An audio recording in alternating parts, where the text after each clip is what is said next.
Wait, the microphone. Could you say your name and your organization?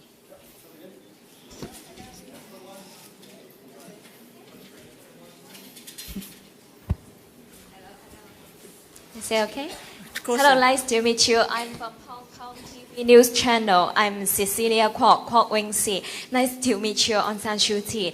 Actually, you have been fighting for democracy and freedom of people for many years. What are your advice to Hong Kong people for those who are striving for democracy in Hong Kong?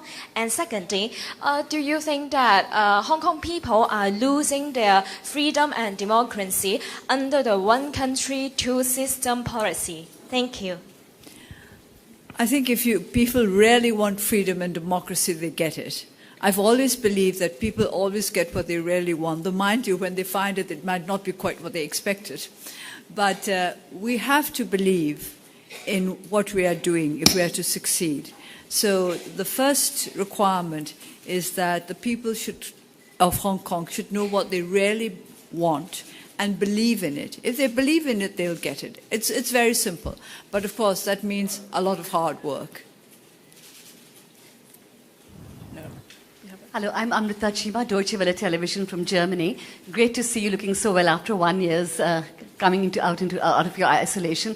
My question is, you said that you want to stand for president in the next elections, but the constitution needs to be amended. What steps are required to amend the constitution? How hopeful are you that it will be done? Well, I'm told that this is the most difficult constitution in the world to amend. First of all, it has to be it's not all the points in the Constitution, but the major ones. If you want to change them, more than 75% of the members of both legislatures have to vote for it. And that's not the end of the story. And then it has to be put to a referendum, and it has to be approved by more than 50% of those who are those who are eligible to vote. So that's a very difficult process. Don't forget that 25% of the members of both legislatures are military appointees, unelected military appointees. So in order to get more than 75%, first of all the civilian seats will have to be filled, and all the civilian representatives would have to agree that they want to amend the Constitution. And then, as I keep saying, at least one brave soldier must say, I will side with the civilian representative. So it's very, very difficult, but it's not impossible. And I think it was in an RAF outfit somewhere I heard that during the Second World War they had a motto, which was, we do the impossible every day, miracles take a little longer. The question's right there first, and then... Jojo Dane from Voice of America, Burmese Service, and Dimawa. Last year in Bangkok at 2012 World Economic Forum, you talked about youth unemployment in Burma. You said that it was like a time bomb. And your main message was, I believe, to the foreign investors coming to Burma was to create jobs. What is your main message to the foreign investors this year in this place? Thank you. It's the same thing, because this issue has not been addressed adequately. Everywhere where I go in this country, there are 6 requirements that people keep repeating to me. It's amazing how it's the same everywhere. I get the same message everywhere. When I go to the villages, whether it's in the south of Burma or north, south, east, west, I always try to ask them. I try to speak to as many of the people in the towns and villages as possible, and I ask them what they need most. And always the answer is, first of all, jobs. They want work. They don't want handouts. They want the dignity of being able to work for their own living, to earn their own living. Number 1 is jobs. Number 2, water. Number 3, roads. Number 4, electricity. Number 5, education. Number 6, health. This is repeated everywhere. And so jobs are a priority, and especially jobs for our youth. In my constituency, 75% of our graduates are unemployed.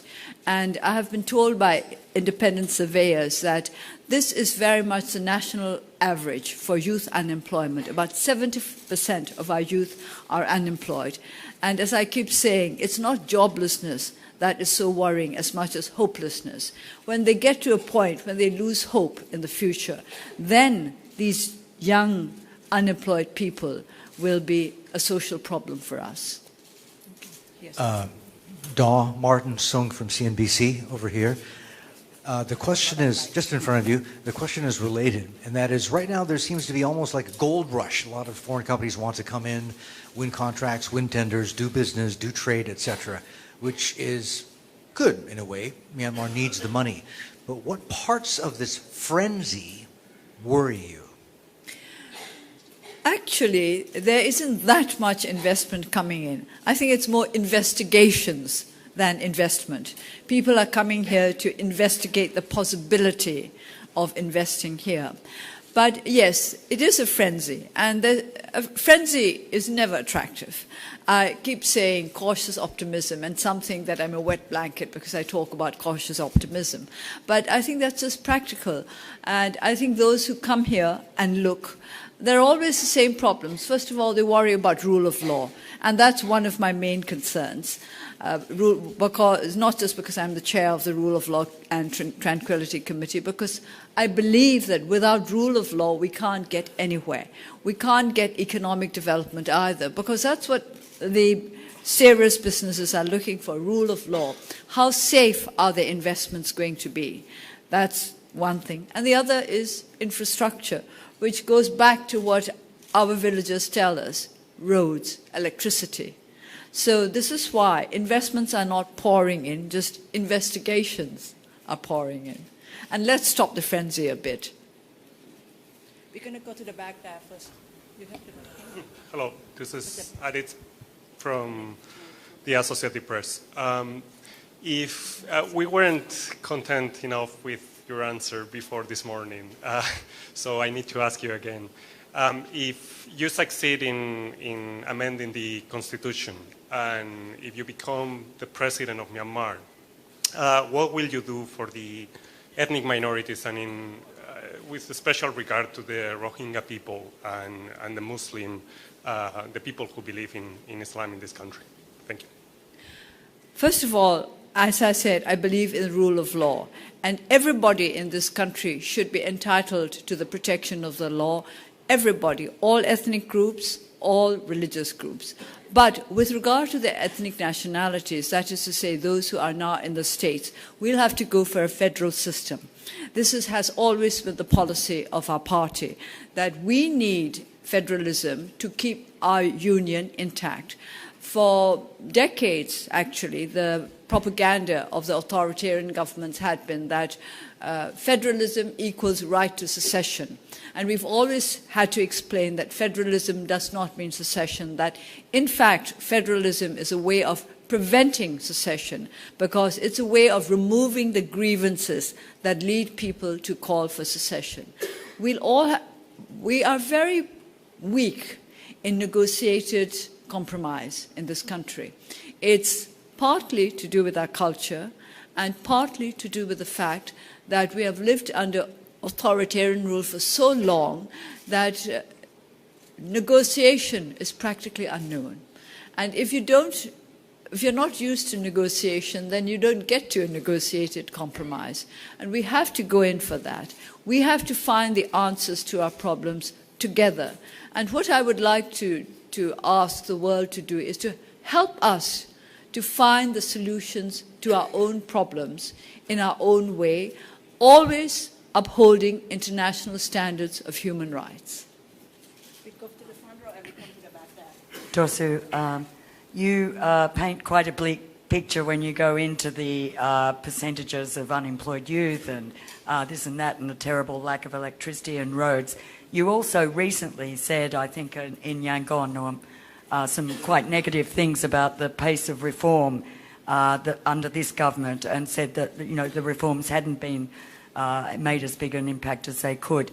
Do you still feel the government hasn't lived up to promises and could do more, or do you feel that it could do more? What I've said is that I think we've concentrated enough on good intentions. Now what we want to look at are results. And the results are not as fantastic as you might expect them to be.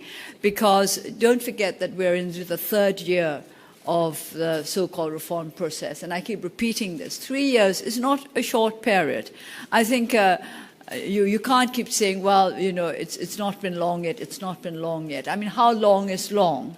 And 3 years is a long time for somebody who can't get 3 square meals a day. And so we want results now. And it's the lives of the ordinary people which have not changed. If you ask the average citizen in this country what has changed, they will talk about the fact that there's greater freedom of the media because there is a proliferation of news magazines and journals. And then there are those who will say that there are more cars in the streets of Rangoon than ever before. But these are not accessible to the great majority of our people who constitute about 60 to 70%. So we want change in the lives of those people, those who live in the rural area, and also, of course, in the lives of our urban poor. So this is what I mean by saying that reform has not brought the kind of changes that our people want. And how long will they go on waiting for it? We don't want them to lose faith in the reform process. My name is Christiana with the German press agency. My question goes in the same direction. What concretely would you say should the government do or have done to get those changes to the rural people? Or to put it in another way, what would you do as president now to make sure that these people see the benefits of economic opening? Well, let me tell you just what I've been doing simply as an MP in my constituency. Now, as I said earlier, jobs, water, roads, electricity, education, health. That's what they always talk about. And the most difficult thing of all is the first one, jobs. Job creation. This is why when I talk to business people, I always try to encourage them to engage in the kind of investment that will create jobs. As you all know, the extractive industries do not create too many jobs. They are not strong on jobs, but Burma is strong on extractive industries. So we have this problem to deal with. I can't create as many jobs as I want in my constituency. So I go for what I can do. The first thing I went for was water, because that was the easiest, and yet this was a great need. And as soon as I was elected, I started arranging for wells to be dug. It's as simple as all that. And yet Burma is supposed to be the country in Southeast Asia with the greatest water resources. And we don't have enough water. And then I went about roads, because this was again a possibility. So what I would like the government to do is, first of all, to target the greatest needs of our people, our country, and then see what can be done first, and then go about it. I've often made the complaint that there's no structure to the reform process. We are not aware of a government policy with regard to the reform process, how they're going to go about it, what their priorities are, and what the sequencing is going to be. So that is what I would like to see. Priorities, sequencing, targeting the most urgent needs of the country. Question from the Straits Times of Singapore. This morning, you spoke about the presidency and your interest in it. And just now you said it takes one brave soldier to help turn the tide. Oh, I think we'd actually like more than one. Okay. I think 300,000 wouldn't be bad. Right. Have you got any indication from the military? There was a former Navy chief referring to you as elder sister at that event. Well, don't forget he's a retired never mind. military Have you got officer. any indication from the military that they may not be averse to having you as president? No, I've had no direct indication of any kind like that from the military. But I do believe that members of the military are as keen as civilians to promote development and growth in our country, because they know our country is poor. And don't forget that the majority of our soldiers are not wealthy either.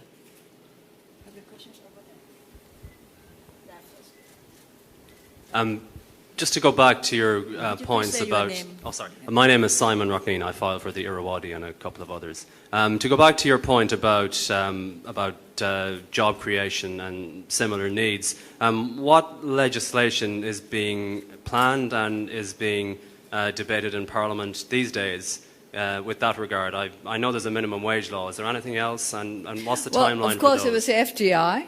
And we do expect foreign investment to create jobs. And they're now working on a law to promote the interests of farmers and peasants. And this is to create a rural work. And I suppose you do know already about the minimum wage law. We are trying to investigate the possibilities of what we can do as a legislature. But it's not just about laws. It's also about making sure that these laws are observed and implemented, which goes back to rule of law. And what I personally want to do in the legislature is to make sure that the judiciary becomes independent and clean. Thomas. Thank you, Andy. I'm from Skynet. Andy, please, right. That's me. You're right. Oh, right corner, right. Okay. Yes, thank you. We all know that you are very emphasizing you also the poverty reduction. And the question is we would like to know your ideas of the poverty reduction of Myanmar. Thank you. Reducing poverty in Myanmar means reducing the poverty of the people in our rural areas. Because as I think, I'm sure this statistic has been drummed into your head every half an hour since yesterday, nearly 70% of our population live in the rural area. So Burma is basically an agriculture country. And because of that, if we want to reduce poverty, we have to look to our rural population. So it's our agricultural policy. And that starts with land. I think you must have heard about the issue of landlessness in this country and the problem of illegal transfers of land. So this is a legal issue, and there's a committee in the legislature which is looking into the problem of the illegal transfer of land and what we can do to have it transferred back to the rightful owners. This is a very, very complicated business because keeping official papers is also not part of our tradition. So it is very difficult sometimes to establish ownership, apart from the fact that we have to sort out how the land was illegally transferred and what it can be done to transfer it back to the original owners. Quite often we have a problem identifying who the original owners are. So I think we have to start with things like land laws, but it's not just the laws, it's the implementation of the laws that we have to be concerned about. And if we cannot bring our agriculture population out of poverty, we are going to remain a poor country because it means that 70% of our people will remain poor. Go to Thomas and then we go to Bilda. Hi, Dasu. Thomas Fuller from the New York Times. You've said many times that you do not want to take sides in the Rakhine conflict. But the ledger of casualties and deaths has been overwhelmingly on the Muslim side. It's a one-sided ledger, really. I don't say this critically. I'm hoping to get an insight into your political calculation, your political situation now. Do you feel like you're in a straitjacket politically? I mean, you're someone who's always spoken out for the downtrodden, for the victims. And here we've seen you be reserved. Do you feel like you're a hostage to the political circumstance of the day? No, I don't feel a hostage to the political circumstances of the day. What I am afraid of is aggravating the situation. I do not want to aggravate the situation by saying that one community is wrong or the other community is wrong. And what it does is to aggravate the more extremist elements in these communities. If they feel that they have been targeted, if they feel that they do not enjoy the sympathy of politicians or influential groups, then it makes them more extremist. That is what I'm afraid of, that instead of helping the situation, we will aggravate it further. So what I want to target, actions rather than communities, which means accountability. That goes back to rule of law. The government must make sure that those who have committed crimes are punished in accordance with the law. There must be accountability. But I do not want fingers pointed at particular communities because it always aggravates the other side. And this seems to start a vicious cycle of people getting more and more aggressive and more extremist. That's what I'm afraid of. Oh, at the back there. Hello, my name is, sorry, you can't see me, I'm here with the lights. My name is Bill Hayton. I'm training journalists at MRTV at the moment. This evening I hope that state television might broadcast you talking about politics for the first time ever. But at the moment they're going to take a soundbite of you speaking in English with a Burmese voiceover. They're a bit shy to ask the question themselves. Could you say the same thing again in Burmese, explaining that you wish to stand for the presidency and the obstacles that stand in your path, but in Burmese? I'm getting a little bit tired of this presidency business, and I think the reason why people are so interested is that given to me by the BBC interviewer who said that she'd never come across any politician who admitted to wanting office. And that whenever she asked him, do you want to become the president or the prime minister, the answer usually was something like, as well, if the people really want me to, and so on and so on. So I said to her, and do you believe them when they say this? And she said, no, I don't believe them. So I said, I might as well be honest and say, yes, I do aspire to the presidency, as I should, as a leader of a political party that is going to take part in the electoral process. The whole thing? All right. ကျမတို့ဒီကိစ္စအကြောင်းခဏခဏမေးပါတယ်သမရဖြစ်ချင်လားပေါ့နော်ဒါဘယ်ကစတာလဲဆိုတော့ BBC အမေးဖြေတစ်ခုမှာ BBC သတင်းတောက်တယောက်ကကျမအောင်မေးတယ်သမရဖြစ်ချင်လားဆိုတော့ကျမဖြစ်ချင်တယ်လို့သမရဖြစ်မှာပဲကျမတို့လှုပ်ချင်တဲ့ကိစ္စတွေကိုလှုပ်နိုင်မှာကျမဟာနိုင်ငံရေးပါတီတစ်ခုရဲ့ခေါင်းဆောင်အနေနဲ့ဆိုလို့ရှိရင်ကျမတို့ပါတီကနေပြီးတော့ဒီရွေးကောက်ပွဲကနေတဆင့်နိုင်အောင်လို့လုပ်မယ်အဲ့လိုနိုင်နေဆိုလို့ရှိရင်ခေါင်းဆောင်ဟာဒီတိုင်းကခေါင်းဆောင်လည်းဖြစ်ဖို့ကြိုးစားတယ်ဆိုတာဒါသဘာဝကျတယ်ဆိုတော့သူကျွန်မကပြောတယ်သူမေးမှုမှမြန်းမှုတဲ့နိုင်ငံရေးသမားတွေထဲမှာဘယ်သူမှသမရဖြစ်ချင်တယ်ဝင်းကြီးချုပ်ဖြစ်ချင်တယ်လို့ဝင်မခံဘူးတဲ့သူတို့ကဘယ်လိုပြောလို့ရှိလဲဆိုပြည်သူလူထုကလိုလားလို့ရှိရင်တော့ကျွန်တော်တို့ကျမတို့ပါတီကအတင်းတိုက်တွန်းရင်တော့စသဖြင့်အဲ့တော့ကျမကပြောတယ်သူတို့အဲ့လိုပြောလို့ရှိရင်ယုံသားဆိုမယုံပါဘူးတဲ့အဲ့တော့ကျမကပြောတယ်မယုံသိတိုင်အောင်ဘာဖြစ်လို့ကျမကနေပြီးဝဲလေကြောင်ပါနဲ့ပြောနေမလဲကျမတို့ဟာနိုင်ငံရေးပါတီဖြစ်တယ်နိုင်ငံရေးပါတီတစ်ခုအနေနဲ့ရွေးကောက်ပွဲကနေတဆင့်ပြည်သူလူထုရဲ့ထောက်ခံမှုနဲ့အစိုးရအာဏာရဖို့ကြိုးစားတယ်ဆိုတာဒါသဘာဝကျတယ်အဲ့ဒီနိုင်ငံရေးပါတီရဲ့ခေါင်းဆောင်အဖြစ်နဲ့ဒီနိုင်ငံခေါင်းဆောင်အစိုးရခေါင်းဆောင်လုပ်ဖို့ဟာအစဉ်သင်းရှိတယ်လို့ပြောတာလေသဘာဝကျလို့ကျမပြောတာပါဆိုပြီးတော့ဒီတိုင်းပဲကျမရှင်းပြပါတယ် Thank you Right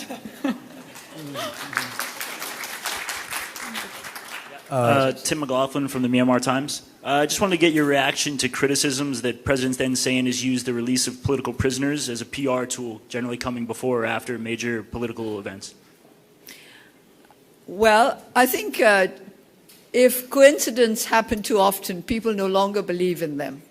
So I think that they'll have to change this a bit and just release all the political prisoners instead of releasing them before or after important visitors have been to this country. Martin Sung against CNBC. If we could get back to the 70% of your people who live outside the cities in rural areas where poverty is the worst. You talked about creating jobs as one way of alleviating poverty. I'm wondering how you feel about whether you think land reform is necessary or important in the sense that, well, it worked very well for Yes. China. Not that I'm against factories and creating jobs there, but, you know, when you look at the resources Myanmar has, arable land, water, etc., it seems fairly straightforward that this would be an area that the government should concentrate on. Is land reform a start? Yeah, well, I've been talking about land reform. I was talking about it just now when I said that one of our big problems is landlessness, land ownership. Yes, this is necessary in our country because too many of our farmers have plots of land which are far too small. And on top of that, too many of them are beginning to lose their land now, some through debt and some through illegal transfer or takeover of land. So these are legal matters that have to be looked into. And as I said earlier, laws are not enough. We have to have free, independent judiciaries which will make sure that these laws are observed. My name is Tanhai from the GG Press. I'd like to ask about the Rakhine conflicts, where some people are saying that this conflict is staged by some people inside the government who wants to turn back this current reform process. And hardliners are doing this because some people said that the problem started from a news report from the state media about a rape case, which they published. And this conflict started. This conflict started because of a report in the state newspaper of a rape case. They published the religion and ethnicity in the rape case, which is not normal in the news media. So some people speculate that it is staged by some people inside the government, and I'd like to ask your opinion about that. Yes, I've heard these speculations, there are many of them, but I, as a believer in rule of law and justice, I would deem that everybody is innocent until proven guilty beyond a shadow of a doubt, and speculations are not enough to use as accusations. There are always speculations when these kind of incidents emerge, but I do not think that we should go around accusing people of conspiracies, because this could be very destabilizing for our country, which is not to say that conspiracies do not exist. Sometimes conspiracies do exist, and people talk about them, people speculate. I think what we need is more transparency, more interaction, more engagement between different communities, between the government and the people, between the media and the government, local government as well as central government, so that we are more and more aware of what is going on. And the more we know about the actual situation, the more transparency there is, the fewer speculations there will be. Hi, my name is Nati. I'm from Nation, Thailand. Two quick questions. The first one is, Myanmar has both political and economic problems. If you were the president, which one would be your main focus? And the second the second question would be, by the time of the next election, you would be 70, if I'm correct, and you are a national democracy icon. Have you ever thought about Myanmar without Aung San Suu Kyi? What would it be like? Thank you. To answer the first question, I do not think you can separate the two. You really cannot divorce political development from economic development. In fact, there are those who say that economic growth and development are a result of political change and not something that is separate. So I think these have to go in tandem, and you have to find the right mix. Burma has existed very well without me in the past, and I'm sure it will go on existing well without me in the future when the time comes. We're almost running out of time. We'll take a few more questions. The one at the back. Hello, Dorsu. Kelly McNamara from AFP. Hello. Sorry, I'm hidden behind a couple of cameras. Hi. Yes. Talking about youth unemployment, as you go into the election in 2015, what are you going to do to refresh your party? I mean, there's often been a criticism that certainly the higher echelons are dominated by a kind of old guard. Are you looking to kind of regenerate the party in any way? We have a lot of younger people at the township level, at the village level, and even in our central committee. It's true that we do not have enough young people in the Central Executive Committee, and this is because we need to build up the capacity of our young people. I think I can say quite openly that the younger people, the younger generations in Burma are less well educated than the older generation, and it's through no fault of their own. It's because of 50 years of a very bad education system. I am told that one survey found that Burma is one of the very, very few countries in the world where the young people are less well educated than those 20 years ago. And certainly they are less well educated than those 50 years ago when we had a very, very sound education system. So it is taking us some time to build up the capacity of our young people. But that's not the problem of the NLD alone. People talk as though it were the problem of the NLD alone. It's a national problem. We need to build up the capacity of our young people throughout the nation because of those years of a bad education system. One final question over there. Andy Minglawa, I'm Dang Sunye from 70 News. I'd just like to ask, under President Aung San Suu Kyi, what will the cabinet look like and whether your government will be liberal, Labour or conservative? I would not like to talk about my government now when it has not even been decided that the constitution will be amended to make way for me to go up to the presidency. But I believe basically in liberal politics, which means that we are not dogmatic and that we do not think of our party as the most important element in politics. It's the people who should be the most important element in politics, and it will be the consideration of what is best for our people which would decide what kind of government we would try to shape. Thank you very much, Aung San Suu Kyi. It's an honor for us, all of us. Thank you. Thank you all very much. Thank you.